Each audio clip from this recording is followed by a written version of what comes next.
காளியம்மாள் அவர்கள் எப்படியும் முன்னாடி நாதாக்கள் இருந்தாங்க, இப்போ வந்து விஜய் தாவேகாக்கு வந்துருவாங்கன்னு சொல்லப்பட்டு இருந்துச்சு. ஆனா அதெல்லாம் வந்து உடைச்சு இவங்க வந்து அதிமுக போய் ஜாயின் பண்ணிருக்காங்க.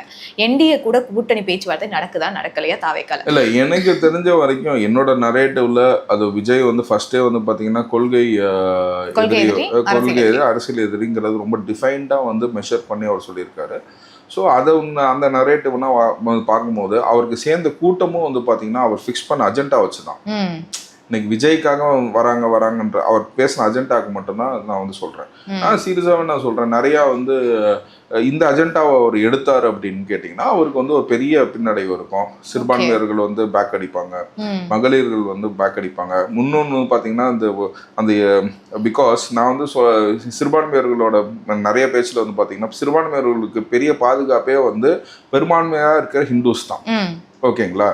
ஆனால் பெரும்பான்மையாக இருக்க ஹிந்துஸ் பட் நாட் ஆனா ஹிந்துத்துவா தீவிரவாதிகள் கிடையாது. ஒரு பெரும்பான்மையாக இருக்க ஹிந்துஸ் தான் வந்து சிறுபான்மையர்களுக்கு ஆதரவு.